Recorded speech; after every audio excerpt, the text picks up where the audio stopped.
Abide with me. Fast falls the eventide. The darkness deepens. Lord, with me abide. When other helpers fail and comforts flee, help of the helpless, abide with me. 할렐루야. 어느덧 또 일주일이 훌떡 지나갔습니다. 요즘같이 일주일이 별로 하는 일도 없는 것 같은데 이렇게 시간들이 빨리빨리 흘러가는 때가 없는 것 같습니다. 그럼에도 불구하고 또 하루하루 우리에게 주시는 하나님의 때에 여러분이 해야 할 일들을 잘 감당하시면서 또 한 주 한 주 승리하시기를 주의 이름으로 축원해 드리겠습니다. 신약 성경에 보면 유다라고 하는 남자의 이름들이 여러 사람 언급되어 있는 것을 보게 됩니다. 우리가 가장 잘 알고 있는 사람은 물론 가룟 유다, 예수님을 배반했던 그 사람이겠죠. 그런데 그 사람 말고도요, 성경에 보면 여러 사람의 유다가 등장을 합니다. 요한복음 14장 22절에 보면 제자 가운데 가룟이 아닌 유다라고 하는 성경의 구절도 나오고요. 마가복음 6장 3절에도 야고보와 요셉과 시몬의 형제인 유다도 나옵니다. 사도행전에 가면 5장 37절에는 갈릴리의 유다, 9장 11절에는 다메섹의 유다, 15장 22절에는 바사바라 하는 유다, 이렇게 여러 유다가 성경에 등장을 하고 있죠. 성경에 등장하는 여러 유다들 가운데 오늘 우리가 함께 읽은 이 신약 성경의 요한계시록 바로 앞에 있는 이 유다서를 기록한 유다는 자신을 이렇게 표현을 합니다. 1장 1절에 예수 그리스도의 종이요 야고보의 형제인 유다는 부르심을 받은 자, 곧 하나님 아버지 안에서 사랑을 얻고 예수 그리스도를 위하여 지키심을 받은 자들에게 편지하노라, 이렇게 자신을 소개를 하고 있죠. 유다는 자신을 예수 그리스도의 종이라고 말합니다. 또한 자신은 예수님의 친동생인 야고보와는 형제관계에 있다고 말합니다. 다시 말해서 자신도 예수님과 혈연관계에 있는 동생이다라고 그렇게 사실은 표현하고 있는 거죠. 그러나 지금 유다의 표현 가운데에는 내가 예수님의 친동생이다라고 하는 표현보다도 더 초점 맞추고 있는 관계는 나는 그리스도 예수의 종이다라고 하는 표현이라는 거죠. 그래서 스스로를 가장 먼저 예수 그리스도의 종이요라고 자신을 소개하고 있는 것을 보게 되죠. 그렇습니다. 유다가 예수님과의 혈연 관계가 별로 중요하지 않아서 예수님의 동생이라고 하는 표현을 하지 않은 게 아닙니다. 유다는 자신이 예수님의 친동생인 것도 중요하지만 그것보다 나는 예수님의 종으로서 살아갔던 것, 또 그렇게 살고 있는 것이 더 자랑스럽다라고 하는 그의 표현일 것입니다. 그렇습니다. 우리가 살아가면서 신앙생활을 하면서 예수님과 나와의 관계는 굉장히 중요합니다. 예수님과 나와의 관계를 나는 어떻게 묘사할 것인가, 어떻게 표현할 것인가, 지금 예수님과 나와의 관계는 어떠한가 늘 물어보는 삶이 우리들에게 있어야 한다는 것입니다. 이 관계를 물어보지 않으면 우리는 늘 괜찮은 것처럼, 늘 예수님과의 관계에서 아무런 문제도 없는 것처럼 우리는 그냥 그렇게 살아갑니다. 이번 한 주간 동안 예수님과 여러분과의 관계는 어떠했습니까? 아주 가까워졌습니까? 멀어졌습니까? 아니면 그냥 유지해 가고 있습니까? 아니면 그런 생각을 한 번도 해보지 않고 그냥 일주일을 지나셨습니까? 예수님과 우리와의 관계를 이렇게 확인해 보지 않으면, 우리가 어떻게 표현해 보지 않으면 우리는 그냥 이렇게 또 지나가고 만다라는 거예요. 그런 의미에서 지금 나와 예수님과의 관계는 어떠한가를 때때로 우리에게 질문해 보고 예수님, 제가 예수님과 관계가 좀 멀어졌습니다라고 느껴지고 또 그런 때가 오면 기도해야 되는 거고, 그리고 주님께 회개해야 된다는 거죠. 예수님과 나 자신과의 관계가 중요한 이유는요, 그 관계가 올바로 성립되어 있지 않았던 자들이 초대교회 시절에 교회가 막 시작돼서 교회가 부흥하는 그때에 그들을 향해 많은 주의 사도들이 거짓 교사라고 표현했고 거짓 선지자라고 그들을 명칭했던 것을 보게 된다는 겁니다. 유다서 1장 4절에 보면 거기에도 거짓 교사와 거짓 선지자들이 있었다라고 이렇게 표현하고 있어요. 이는 가만히 들어온 사람 몇이 있음이라. 그들은 옛적부터 이 판결을 받기로 미리 기록된 자니 경건하지 아니하여 우리 하나님의 은혜를 도리어 방탕한 것으로 바꾸고 홀로 하나이신 주제 곧 우리 주 예수 그리스도를 부인하는 자라고까지 표현하고 있습니다. 가만히 들어온 자가 누구예요? 교회에 들어왔다라는 거예요. 교회 성도로 등록했다라는 거예요. 그런데 그들이 하는 일이 뭡니까? 경건하지 않고 하나님의 은혜를 방탕한 것으로 마구마구 바꾸어서 그렇게 살아가면서도 하나님의 은혜를 받고 있다고 그렇게 이야기하는 자들이 있다는 거죠. 예수 그리스도라는 것을 주로 시인하거나 인정하지 않고 부인하는 자들이 바로 이러한 자들이었다는 겁니다. 바로 이들과 예수님과의 관계가 어떠하냐고 물어본다면 한마디로 말하면 아무 관계가 아니다라고 그렇게 이야기할 수밖에 없다는 겁니다. 예수 그리스도를 부인하는 자들과 예수님과는 그 어떤 관계도 성립될 수가 없다라는 거죠. 우리 자녀들이 부모인 나를 인정하지 않고 부인한다면 과연 이게 자녀와 부모와의 관계가 올바로 성립될 수 있습니까? 그렇지 않거든요. 이처럼 내가 예수님과 어떤 관계에 있는가 하는 문제는 개인적인 신앙과 믿음에 있어서 굉장히 중요한 물음이며 늘 점검해 봐야 할 사항이라는 사실입니다. 이 관계가 올바로 성립되지 않아 있을 때 과거에는 그들을 거짓 교사며 거짓 선지자며 라고 불렀지만 오늘날에는 그들을 이단이며 사입이라고 부르는 자들이 나오게 되어 있다는 것입니다.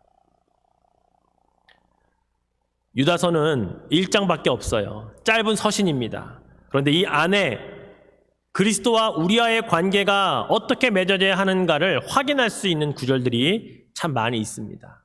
그리고 어떻게 하면 좀 더 주님께로 가까이 갈 수 있는가를 우리들에게 권면하는 그런 이야기들이, 그런 서신들이 우리 안에, 이 성경 안에 있음을 우리가 보게 되죠.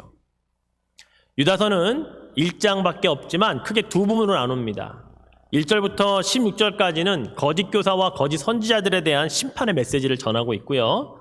오늘 우리가 읽었던 17절부터 마지막 25절까지의 말씀에는 그러한 자들과는 다르게 사는 바른 신앙인이라면, 바른 그리스도인이라면 어떻게 살아가야 하는가, 어떻게 살아야 주께로 더 가까이 갈 수 있는가를 권면하는 내용으로 기록되어 있다는 것입니다. 주님이 오심을 가까이 오고 있다는 것을 느끼는 자들이 어떻게 살아야 하는가라고 하는 권면의 말씀이죠. 자, 오늘 우리가 읽었던 본문 17절 말씀을 먼저 보겠습니다. 사랑하는 자들아, 너희는 우리 주 예수 그리스도의 사도들이 미리 한 말을 기억하라. 사도들이 도대체 어떤 말들을 썼느냐? 사도들이 여러 서신서를 적었었습니다. 복음서도 기록했습니다. 그들이 한 말들 가운데 공통적으로 하고 있는 말들이 뭐냐? 초대교회를 어지럽게 했던, 교회 내 공동체를 파괴하고 있었던 거짓 교사나 거짓 선지자, 영지주의자들, 이런 자들을, 이단들을 조심해라, 주의해라, 이런 이야기들을 계속해서 했던 것, 이거 기억하라고 다시 한번 강조하고 있는 말씀이죠. 그들은 정말로 위험한 자들이었기 때문입니다. 그들에 대한 특징을 간략하게, 그러나 아주 강력하게 기록해 놓은 말씀이 19절 말씀에 있어요. 이 사람들은 분열을 일으키는 자며 육에 속한 자며 성령이 없는 자라고 표현을 하고 있죠. 가장 중요한 특징은 성령이 없는 자라고 하는 표현입니다. 성령이 없기 때문에 예수 그리스도를 부인할 수밖에 없는 것이에요. 진리 대신 예수 그리스도를 부인하니까 거짓말을 하게 되고 부활이 없다라고 말하고 거짓말을 하는 거짓 선지자나 거짓 교사가 될 수밖에 없는 것, 너무나 당연하다라는 것입니다. 성령이 없다는 것은 성령께서 하시는 일을 하나도 하지 않는다는 말이기도 합니다. 아니, 성령이 하시는 일을 회방하는, 방해하는 일을 하는 자, 결코 용서받을 수 없는 죄를 짓는 자라고 하는 말로까지 우리가 해석해 볼 수가 있다는 거죠. 성령이 어떤 일을 하십니까? 성령은 하나 되게 하시는 분이십니다. 그런데 성령이 없으니 교회 공동체를 분열시키는 일을 하게 됩니다. 성령은 육체의 정력을 이기고 승리하도록 도우시는 분이십니다. 그런데 성령이 없으니 육신에 속하여서 육이 원하는 죄를 짓고 그 일을 살아가는 자로 전락하고 마는 거예요. 반대로 우리가 예수 그리스도를 주로 고백하고 인정하고 있다라는 사실 그 하나만으로도 우리 안에 성령이 있다라는 사실을 또한 믿어야 합니다. 또한 성령이 우리 안에 계시기 때문에 아무런 혈연관계도 없고요, 이익관계도 없습니다. 그냥 성도라는 이름으로 서로를 사랑하고 이해해주고 관심 가져주고 그리고 형제로 자매로 이렇게 섬기고 있다는 사실, 이것도 우리 안에 성령이 있다라고 하는 확실한 증거가 된다는 거예요. 여러분 생각해 보십시오. 지금이 어떤 시대입니까? 개인주의가 팽배한 시대잖아요. 사람들이 자기 자신과 자기 가족들도 챙기기 바쁜 시대 아닙니까? 그런데 다른 누군가를 생각해주고 걱정해주는 분들이 있어요. 요즘처럼 살기 어려운 때에 그 사람의 직장은 괜찮은지를 걱정해주는 분들이 있다고요. 그 사업장이 요즘에 문을 못 열고 있다고 하는데 정말 어려운데 하나님 도와주십시오라고 기도하는 분들이 있어요. 제가 지난 주 중에 어버이 주일 선물을 직접 전해드리려고 한 권사님을 찾아갔었습니다. 권사님을 만나서 안부를 묻고 그리고 교회 주보와 또 목회 서신 편지를 한 장 이제 전달을 해드렸더니 그 권사님이 목사님 잠깐만요 그러시더니 방에 들어가셔서 요만한 헌금 봉투 하나 주시면서 목사님 이거 헌금 해주세요라고 저한테 주시는 거예요. 그래서 제가 예 제가 주일 헌금해드리겠습니다 하고 받았어요. 그리고 차를 타고 와서 이제 그 봉투를 이제 챙겨보다 보니까 봉투에 이런 글이 써 있는 거예요. 목사님, 이 헌금은 구제하는 데 사용해 주시면 좋겠습니다라는 글이 써 있더라고요. 그래서 이게 구제헌금을 하시나 보다라고 제가 그 봉투를 이제 얼마를 넣으셨나 열어봤어요, 사실은요. 그랬더니요, 이분이 웰페어 타서 사시는 권사님이시거든요. 혼자 사시는 권사님이신데, 체크로 200불을 써 넣으셨더라고요. 여러분, 이것이 현대를 살아가는 이들에게 가능한 일입니까? 그냥 마음이 착해서 남들 어려운 것 그냥 보기 지나가기 어려운 분이니까 그래서 했다라고 말한다면 믿지 않는 분이라면 우리 그렇게 표현할 수 있을지 몰라요. 그러나 주를 믿는 백성들의 사이에서 자기도 어렵고 힘든데도 불구하고 누군가를 위해 그렇게 헌신할 수 있고 드릴 수 있는 마음은 이건 성령이 하시는 일이라고밖에 말할 수 없다라는 것이죠. 이게 바로 성령이 우리 안에 계시다라고 하는 확실한 증거 아니겠습니까? 성령의 그리스도 예수 안에서 사랑하는 주의 성도들을 생각하게 하시고 누구는 나보다 더 어렵지 않을까라고 기도하게 하시며 그들을 향해 안 보면 보고 싶고 만나면 반갑고 행복하고 누가 어렵다는 말을 들으면 도와주고 싶고 기도해주고 싶은 마음, 이것은 우리 안에 성령이 거하시기 때문에 일어나고 있는 아주 놀라운 일들이라는 사실을 여러분 믿으시기 바랍니다. 성령은요, 더불어서 우리가 육체의 정욕을 따라 방탕하게 살도록 그냥 내버려 두시지 않습니다. 그렇게 살고 싶어도 성령이 자꾸 막으시고 우리 안에 양심의 가책을 느끼게 하시고 이러면 안 된다라는 음성을 우리에게 들려주시는 분이세요. 성령께 기도하면 육체적으로 살지 않도록 우리를 내 마음대로 살지 못하도록 막아주신다고요. 그래서 우리가 주의 뜻대로 살아갈 수 있게 해주시는 분이십니다. 그런 성령이 저와 여러분 안에 계시다는 것, 여러분 정말로 감사하셔야 됩니다. 어떤 일이 있어서 감사한 것이 아니라 그렇게 살아가지 않는 삶 자체를 아주 많이 매일매일 그렇게 감사하시는 여러분 되시기를 축원해 드립니다. 그렇다면 성령이 없는 자들과 달리 성령이 내주하고 계신 우리 믿는 자들은 어떠한 더 성령이 기뻐하실 일들을 해야 할까요? 어떠한 영적인 노력들이 우리들에게 있어야 할까요? 오늘 유다서는 본문 가운데 크게 두 가지를 강조를 합니다. 하나는 믿음이고 두 번째는 기도를 강조를 해요. 자, 오늘 본문 20절 말씀을 같이 한번 읽겠습니다. 사랑하는 자들아, 너희는 너희의 지극히 거룩한 믿음 위에 자신을 세우며 성령으로 기도하며 그냥 믿음이라고 하지 않고 지극히 거룩한 믿음 위에 세우라라고 말하고 있습니다. 영어 성경에 보니까 building our most holy faith라고 이렇게 기록을 하고 있더라고요. 그러한 믿음 위에 신앙인으로서 믿는 자신을 세워나가야 한다라고 강조를 하고 있어요. 그래야 흔들리지 않거든요. 그래야 대충대충 믿는 신앙인으로 살지 않거든요. 어떤 때는 믿음이 있는 것 같다가도 상황과 형편이 바뀌면 그 있던 믿음도 다 온데간데 없고 내가 언제 믿었던 자인가라고 하는 만큼 믿음이 떨어지는, 믿음이 지극히 거룩한 믿음에 세워있지 않았기 때문에 자꾸 그런 일들을 반복하는 자들을 보게 됩니다. 그러지 말라는 거예요. 언제까지 그렇게 살겠냐는 거예요. 지극히 거룩한 믿음은 한순간에 만들어지지 않습니다. 아니, 오랜 시간 신앙생활 했다고 저절로 생기는 것도 아니에요. 지극히 거룩한 믿음은 지극히 거룩한 믿음을 쌓는 그런 삶을 얼마나 지속적으로 살아왔는가. 아니, 지극히 거룩한 믿음 위에 서려고 얼마나 치열하게 세상과 싸우고 유혹과 도전을 받아왔는가. 그래서 이겨내었는가. 이것이 우리를 지극히 거룩한 믿음 위에 세워준다라는 사실입니다. 지금처럼 힘들고 어려운 이 시기가 어쩌면 우리를 더 지극히 거룩한 믿음 위에 세우는 시기인지 모르겠습니다. 평생을 살면서 한 번도 경험해보지 못한 때를 맞았을 때에 우리의 믿음이 더 떨어지고 있는가, 아니면 믿음이 계속해서 올라가고 있는가는 바로 이러한 때를 기준을 두고 내가 지극히 거룩한 믿음 위에 서가고 있는가, 그렇지 않은가가 구분이 될 것입니다. 왜 믿음의 선한 싸움을 계속 싸우라고 성경은 말씀할까요? 왜 선줄로 생각하는 자 넘어질까 조심해야 된다라고 우리에게 권면하고 있을까요? 이 모두가 지극히 거룩한 믿음은 단기간에 세워지는 것도 아니고 치열하게 싸우고 지켜내고 그렇게 살아가야 생겨나는 것이기 때문입니다. 오늘 주일 아침에 주의 말씀을 새겨 들으시기를 축원해 드립니다. 이 말씀을 듣는 이 순간에도 우리는 그래, 깨달아지는 것들마다 믿음은 들으면서 난다고 했거든요. 그래서 하나씩 쌓아가고 있는 거예요. 그래서 여러분의 믿음이 지극히 거룩한 것 위에 세워가는 시간들이 바로 이러한 시간인 것을 여러분 기억하시기를 바랍니다.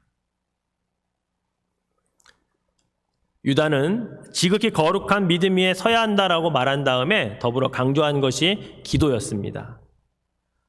사실 내가 믿음이 부족하다라고 느낄 때 먼저는 주의 말씀을 듣는 게 중요하고요. 그게 선행되어야 할 단계라면 그 다음 단계는 기도입니다. 나의 믿음 없음까지도 주님께 아뢰는 기도가 필요하다라는 거예요. 마가복음 9장에 보면 한 아버지가 귀신 들린 아이를 데리고 오는 장면이 있습니다. 이 아이가 자꾸 귀신 때문에 불과 물에 뛰어들어서 자꾸 죽이려고 하니까 주여 우리를 불쌍히 여기셔서 할 수 있으면 도와달라고 메어달리는 장면이 나와요. 그때 주님께서 이 아버지에게, 이 아이의 아빠에게 뭐라고 말씀하세요? 할 수 있거든이 무슨 말이냐? 믿는 자에게는 능히 하지 못할 일이 없느니라, 이렇게 말씀을 해주십니다. 그러자 그 아이의 아버지가 9장 24절에 보면 이렇게 고백하죠. 아이의 아버지가 소리질러 이르되 내가 믿나이다. 나의 믿음 없는 것을 도와주소서. 믿음 없음도 솔직히 고백할 필요가 있다는 거예요. 믿음이 없으니 주님 그 믿음이 좀 자라도록 믿어지도록 도와주십시오라고 하는 기도를 하라는 거예요. 유다가 강조하고 있듯이 지극히 거룩한 믿음에 서야 하는데 그 서는 거 쉽지 않아요. 그러면 성령으로 기도하라는 거예요. 나의 믿음 없음을, 내가 지극히 거룩한 믿음 위에 서가고 있는 것이 너무나 힘들고 어려움을 주께 기도하라는 거죠. 그렇습니다. 믿으려고 해도 잘 믿어지지 않을 때가 있어요. 아무리 생각해도 제 지금의 믿음으로는 주님이 베풀어 주실 축복이 믿어지지 않으니까 받을 수가 없는 그런 때가 있다고요. 그럴 땐 기도해야 돼요. 믿음까지도 부어달라고, 그 부족한 믿음이라도 주님 채워달라고 주님께 기도하는 것이 필요하다라는 것입니다. 그런데 유다는 그냥 기도하라고 하지 않고요. 오늘 성경에 보면 성령으로 기도하라고 이렇게 말씀하고 있어요. 헬라어로 보면 엔 푸뉴마티라고 하는 헬라어를 씁니다. 이 말을 풀이하면 성령의 영감 아래서라는 표현이고요. 성령의 도우심으로라고 하는 표현으로 해석할 수가 있어요. 그렇습니다. 우리가 기도할 때 성령께서 도와주십니다. 기도할 바를 알지 못할 때 그 기도할 바를 대신 강구해 주시는 분이시기도 하십니다. 그래서 기도는 결코 혼자 하는 게 아니에요. 성령님과 함께 하는 것이 기도입니다. 기도할 바를 알려주시는 분도, 때로는 기도 자체를 하지 못하고 있을 때 기도해야 되는데라고 마음에 부담감을 주시는 분도 성령님이시라는 사실이에요. 모든 기도와 연관된 것을 유다는 성령으로 기도하라라고 우리에게 강조하고 있습니다. 사랑하는 성도 여러분, 성령의 영감 아래서 기도하시기 바랍니다. 성령의 도우심으로 기도하시기 바랍니다. 지금 같은 시기에 기도해야 하는데라고 하는 영적인 부담감을 주실 때에 그 음성을 외면하지 마시고 기도로 도전받으시고 기도로 응답받으시기를 주의 이름으로 축원해 드리겠습니다. 우리가 신앙생활을 잘 하려고 하면 할수록 구체적인 무엇인가를 항상 성경은 요구를 합니다. 이것도 해야 된다, 저것도 해야 된다라고 우리에게 그렇게 말씀하고 있어요. 왜냐하면 신앙생활을 잘한다고 하는 것은, 믿음의 성장이라고 하는 것은요, 생각으로 되는 게 아니기 때문에 그래요. 우리가 움직여야 하고 무엇인가 해야 하는 것을 통해서 성장하고 쌓여가기 때문에 성경은 계속 해라 우리에게 강조하고 있는 거예요. 생각으로만 끝나면 아무런 변화도 없기 때문인 것입니다.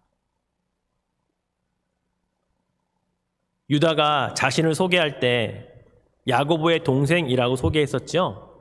예수님의 형제였던, 동생이었던 형제 가운데 야고보의 별명이 있었습니다. 야고보의 별명이요, 여러 개가 있었는데 그 가운데 하나가 낙타 무릎 야고보라고 하는 그런 닉네임이 있었다고 해요.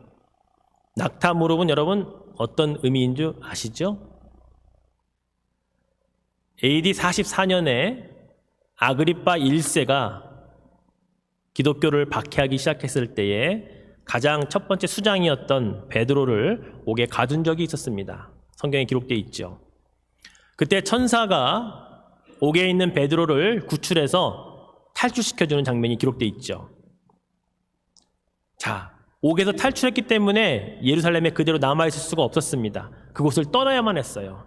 그래서 사도행전 12장 17절에 보면 그 베드로가 부탁하는 장면이 나옵니다. 뭐라고 기록되어 있냐면, 베드로가 주께서 자기를 이끌어 옥에서 나오게 하던 일을 말하고 또 야고보와 형제들에게 이 말을 전하라 하고 다른 곳으로 가니라. 감옥에서 몰래 천사의 도움으로 탈출했기 때문에 예루살렘을 떠나야 하는 그 상황에서 지금 예루살렘 교회가 남아있는 상황이었잖아요. 그래서 야고보와 다른 형제들, 특히 야고보에게 그 교회를 부탁하는 장면이 나옵니다. 이제 야고보가 예루살렘 교회의 이제 지도자가 된 것입니다. 책임자가 된 것이에요. 고대 역사가 중에 유세비우스라고 하는 사람이 쓴 그 교회사라고 하는 책이 있습니다. 그 책에 보면 이런 기록이 있어요. 모든 사람이 의인이라고 생각하는 주님의 동생 야고보와 사도들이 함께 교회를 다스리게 되었다. 이 상황을 이렇게 교회사에 기록을 하고 있어요. 이 유세비우스가 기록한 것처럼 야고보는 사람들이 의인이라고 불렀다고 합니다. 그 이유 또한 이 유세비우스 교회사에 이렇게 기록이 되어 있어요. 그는 홀로 성전에 들어가 무릎을 꿇고 모든 인간을 용서해달라고 하나님께 간절히 기도했다. 그래서 야고보의 무릎은 낙타의 무릎처럼 딱딱해졌다. 그러므로 사람들이 그를 의인 또는 오블리아스라고 불렀는데, 오블리아스는 인간의 방파제이며 의로움이라는 뜻이다. 그렇습니다. 야고보에게 의인이며 오블리아스며 낙타 무릎이라고 붙여진 그 근거에는 항상 그의 기도하는 모습, 기도가 생활이 되었던 삶이 있었기 때문이었습니다. 홀로 성전에 들어가 무릎을 꿇고 모든 인간을 용서해달라고 하나님께 간절히 기도했다라고 하는 내용이 성경에 기록된 것이 아니라 일반 역사를 기록하는 역사가가 역사책에다가, 교회사라고 하는 책에다가 기록하고 있다는 거예요. 시사하는 바가 크지 않습니까? 야고보는 그가 기록한 야고보서의 1장 12절에서 이렇게 이야기합니다. 시험을 참는 자는 복이 있나니 이는 시련을 견디어낸 자가 주께서 자기를 사랑하는 자들에게 약속하신 생명의 면류관을 얻을 것이기 때문이라. 시험을 참는 자가 복이 있고 시련을 견디어낸 자가 주님께서 약속하신 생명의 면류관을 얻는다라고 말한 이 야고보. 그의 마지막은 인간적으로 보면 참 비참했습니다. AD 62년에 유대인들이 야고보를 성전 꼭대기로 끌고 올라갔습니다. 마귀가 예수를 시험하기 위해 데리고 갔던 그 성전 꼭대기까지 이 야고보를 데리고 간 거예요. 거기에서 야고보를 밀어 떨어뜨리고 떨어진 야고보를 돌로 쳐서 죽였다고 합니다. 인류 역사에 예수님 때문에 예수를 위해 최초로 순교당한 그 역사가 기록되어 있는 것이죠. 사랑하는 성도 여러분, 그렇습니다. 성령으로 기도하는 주의 사람의 일생은 성령님이 책임져 주십니다. 결코 한 평생을 헛되이 살도록 그냥 두시지 않습니다. 성령으로 기도하는 사람은 믿음이 부족해도 자신보다 더 연약하고 부족한 자들을 위해 살도록 그렇게 이끌어 가신다고요. 더 나아가서 불신앙의 삶에서 영원한 죽음만을 기다리고 있는 그들을 불쌍히 여기게 하셔서 그들을 건져내는 일에도 성령으로 기도하는 자들을 주님은 사용하십니다. 오늘 본문 21절에서 23절까지 그러한 일을 성령으로 기도하는 자는 해야 된다고 또 하게 될 것이라고 말씀을 하고 있어요. 자, 우리 21절부터 23절까지 한번 같이 읽어보겠습니다. 하나님의 사랑 안에서 자신을 지키며 영생에 이르도록 우리 주 예수 그리스도의 긍휼을 기다리라. 어떤 의심하는 자들을 긍휼히 여기라. 또 어떤 자를 불에서 끌어내어 구원하라. 또 어떤 자를 그 육체로 더럽힌 옷까지도 미워하되 두려움으로 긍휼히 여기라. 21절부터 23절에 있는 동사만 한번 따로 구분해 보면요, 자신을 지키며 긍휼을 기다리며 긍휼히 여기며 불에서 끌어내며 구원하고 육체로 더럽힌 옷까지 미워하고 긍휼히 여기라, 이런 말들을 계속해서 강조하고 있어요. 바로 지극히 거룩한 믿음을 세워나가려고 하는 자, 그것을 위해 성령으로 기도하는 자가 살게 될 삶의 모양을 성경은 이렇게 이야기하고 있는 겁니다. 무엇을 계속 하라라고 권면하고 있는 거죠. 그렇게 할 때에 우리가 그토록 바라는 주의 축복이 임한다는 사실도 기억해야 합니다. 생각한다고 이루어지는 것이 아니라 해라 한 말씀에 순종하여 실제로 그렇게 살았던 자들을 향해 주의 축복이 반드시 따라오게 되어 있습니다. 24절 말씀에 능히 너희를 보호하사 거침이 없게 하시고 너희로 그 영광 앞에 흠이 없이 기쁨으로 서게 하실 이가 그렇게 우리에게 축복해 주신다라는 말씀이죠. 거침이 없다라는 말은요, 믿음이 떨어지지 않도록 붙잡아 주신다라는 말로 해석할 수가 있습니다. 아무리 이단이나 우리를 속이려고 다가오는 그 어떤 영적인 도전 앞에서도 거침이 없이 믿음을 지켜나갈 수 있는 그 상태로 만들어 주실 이가 우리 주님이시다라고 하는 말씀이죠. 우리가 이 땅에서의 삶이 끝나면 하나님 앞에 서게 됩니다. 그런데 그 앞에 설 때에 부끄러움이 아니고 흠이 없고 기쁘게 그 앞에 설 수 있도록 해주실 이도 바로 우리 주님이시며 우리 성령님이시다라는 사실을 이야기하고 있는 것입니다. 주님과 얼굴을 대하여 설 그날에 정말 기쁨으로 서시는 축복된 약속의 말씀을 믿으시기 바랍니다. 말씀을 맺죠. 유다는 오늘 1장으로 된 아주 짧은 유다서를 통해서 전반부에서는 거짓 교사들과 거짓 선지자들에 대한 심판의 메시지를 전하고 있지만 후반부에서는 성도들, 특히 주를 사랑하는 자들이라고 하는 표현을 쓰면서 이렇게 이야기합니다. 지극히 거룩한 믿음 위에 서십시오. 그리고 성령으로 기도하십시오 라고 하는 것을 우리들에게 권면하고 있습니다. 그렇게 할 때에 그리스도를 부인하는 자들, 성령이 없는 자들과는 달리 예수 그리스도의 온전한 관계를 세워갈 수 있으며 그 은혜와 축복을 누릴 수 있다라는 것이에요. 그래서 마지막 25절에 보면 말씀을 이렇게 기록하고 있지요. 곧 우리 구주 홀로 하나이신 하나님께 우리 주 예수 그리스도로 말미암아 영광과 위엄과 권력과 권세가 영원 전부터 이제와 영원토록 있을지어다. 아멘 하고 마치고 있습니다.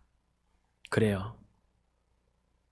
거룩한 믿음 위에 세우려고 하는 우리의 그 모습, 성령으로 기도하여 살아가려고 하는 모습, 그리고 믿지 않는 자들을 구원해내려고 하는 그러한 도전들, 이렇게 사는 자들은 우리 주님이 책임져 주시고 영광스러운 삶을, 영광 돌리는 삶을 진짜 살 수 있도록 만들어 주시겠다라고 마지막으로 우리에게 이야기하고 있는 것입니다.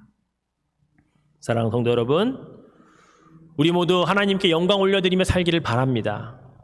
그러길 원하며 삽니다. 그런데 구체적으로 무엇이 그런 삶인지를 우리가 한번 생각해 볼 필요가 있습니다. 그 가운데 여러 가지가 있겠지만 오늘 유다서를 통해 우리에게 권면하고 있는 두 가지만 기억합시다. 주를 사랑하는 자들에게 너희의 믿음을 지극히 거룩한 믿음 위에 세우고, 주를 사랑하는 자들에게 성령으로 기도하라. 그 말씀 받고 살아가실 때 주님이 주시는 영광스러운 복을 누리며 살아가는 여러분 모두가 되시기를 주의 이름으로 축원해 드리겠습니다.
Shine through the gloom and point me to the skies.